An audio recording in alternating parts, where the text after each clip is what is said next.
చింతమనేని దెబ్బకు విలవిలలాడినటువంటి న్యాయవాది ఈడుపుగంటి శ్రీనివాసరావు మరోసారి చింతమనేని మీద తీవ్ర ఆగ్రహం వ్యక్తం చేశారు.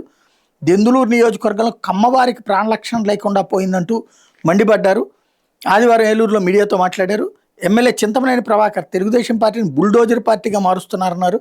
చింతమనేని దాడులు దౌర్జన్యాలు అధికమవుతున్నాయని, గ్రామాల్లో ఆయన వర్గానికి చెందిన కొందరు కమ్మ సామాజిక వర్గానికి చెందిన వాళ్ళ మీద దౌర్జన్యానికి పాల్పడుతున్నారని ఆరోపించారు. తన భూమిలో కొంతమంది అక్రమంగా రాళ్లేస్తే వాటిని తొలగించినందుకు తన మీదనే ఎస్సీ ఎస్టీ తదితర కేసులు నమోదు చేశారన్నారు. పెదపాడు తహసీల్దార్, పెదపాడు సిఐ వాళ్ళ పరిధి దాటి టీడీపీ కార్యకర్తలు ప్రవర్తిస్తున్నారని ఆరోపించారు.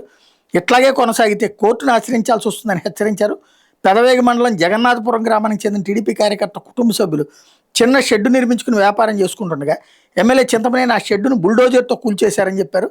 జగన్నాథపురానికి చెందిన వైఎస్ఆర్సీపీ నాయకుడు పాలడుగు భానుప్రకాష్ ఇంటికి వెళ్లి చింతమనేని అంచెలు దాడి చేశారని, పోలీసులు ఫిర్యాదు చేసినా పట్టించుకోలేదని ఆరోపించారు. పాలడుగు భానుప్రకాష్, శ్రావణి దంపతులు మీడియాతో మాట్లాడుతూ, మేము 23 ఏళ్ళుగా టీడీపీలో పనిచేస్తున్నాం. కోటితో భూమిని కొనుగోలు చేసి మొత్తం సొమ్ము చెల్లించిన రిజిస్ట్రేషన్ జరగకుండా ఎమ్మెల్యే చింతమనేని ప్రభాకర్ అడ్డుకున్నారు. తన మీద దాడి చేసినటువంటి వాళ్ళ మీద పోలీసులకు ఫిర్యాదు చేస్తే చర్యలు తీసుకోకపోగా తిరిగి నా మీదనే కేసు పెట్టారంటూ భానుప్రకాష్ ఆవేదన వ్యక్తం చేసుకొచ్చారు.